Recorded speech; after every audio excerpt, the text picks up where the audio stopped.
G'day everyone, Daniel Anderson here. Now, by the end of this video, you are going to learn how AI in SharePoint is improving and enhancing the way that you interact and use Microsoft Lists. Now, I am a huge Microsoft Lists fan. I think they are really underutilized and provide you with some really added advantages over and above just data in an Excel spreadsheet. That is for another video, but here, let's have a look at a few different things that are now available. First, we are going to create a list from a spreadsheet. So we can see here, I'm in my SharePoint site. I'm going to select my client's Excel file. I'm going to use AI in SharePoint here, and simply I'm going to say create a list from this file. So it's going to have a look and reason over my spreadsheet and then determine what list and columns, etc., that it needs to create, and it will create it for us. Then we're going to enhance and use AI in SharePoint to reason over that data. So you can see here, reading the contents of clients.xlsx to understand its structure, and then create the list schema from that. All right, so here we go. It's got the file content. It's got 10 clients and 7 columns. Going to do a little bit of pre-check first, make sure that we don't already have a list called clients, and then the creation process will happen. Okay, so we've got no conflicts, no existing list. And here we go, and it says the contract renewal is contains Excel serial numbers, which will convert to actual dates. Okay, so it's doing some validation on the data as well. And now it's going to create the list first and then create the columns for us. All right, so the list has now been created. Now it's going to convert the serial dates and add all of the 10 records. Now, this is an added advantage here, is that we've got this spreadsheet that is full of data. Not only is the list going to be created, but the agent here is actually going to add all of that data to the list as well. All right, dates are ready. Now it's adding all the 10 client records, and then we'll be good to go. All right, here we go. So the client list has been created. Now it gives us a summary of what it has been, what's been created. So I've got my columns and the different types. Would you like me to take you to the list? Sure thing.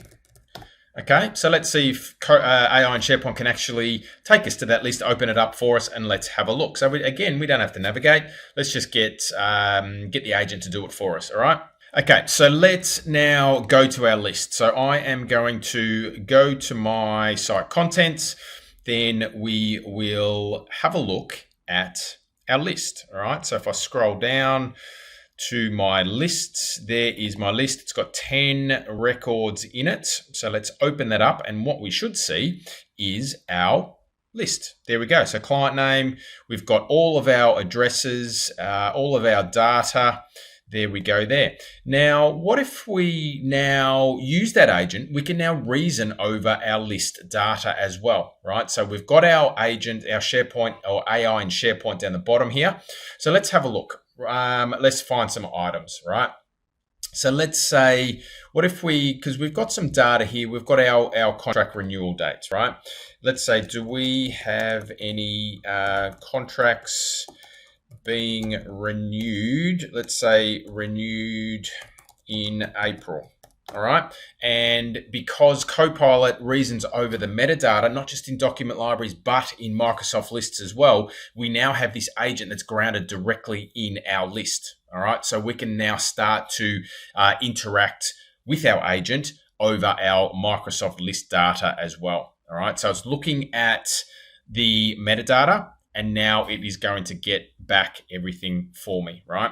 So, all right, so here it is. Yes, based on that, we've got Fusion Digital Group contract renewal is on the 17th. So let's just close this down, and there it is there, right? So dates, a little bit different based on the SharePoint regional settings here. Now, let's have a look and see. That's old, right? So Fusion Digital Group. Let's see if we can change Fusion Digital Group to current, right? So now what I'm going to do is I'm going to say Fusion Digital Group. Let's update that to current, right? I'll update the status.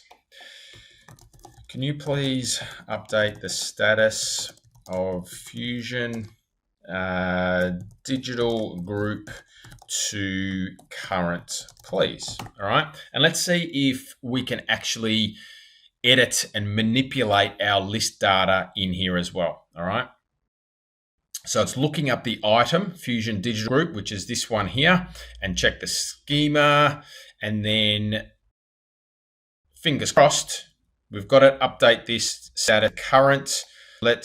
Good, that's done. Let's close this down. And that has now been changed. Excellent. Now, the next thing we're going to do, let's enhance the readability here, right? So our list is just literally text, right? We've got our columns, we've got our columns display, or the values in our columns displayed as text. AI and SharePoint can do to enhance the readability here, right? So again, understanding the structure, the schema, and then looking and determining how we can improve this readability. Okay, so now a clear picture of the list. We've got status, emails, contract renewals, row highlighting, and now it's going to apply this formatting to the list, right? So we can start to think of AI and SharePoint as your agent. So it's your SharePoint agent that is going to help you not just create and update information, but also enhance the readability, enhance the use of it. So here we go here. And I can see some color coding here. So let's close our agent down and let's have a look and see what we've got. So we've got our statuses, we've got our email addresses highlighted, and we've got some row highlighting for our expired items as well. So, and what's this yellow? Let's have a look at the yellow one, right? So yellow one here, we've got pending, right? So we've used our AI in SharePoint agent to not only create our list from a file, we've also seen how we can now use that to reason over the data in that list and then also enhance the readability. All right. So there we go. Microsoft Lists, AI and SharePoint working really, really well together. It is a little bit of a change in the way that we work with our data. I think it's for the better. And I think it's going to help you improve your use of Microsoft Lists.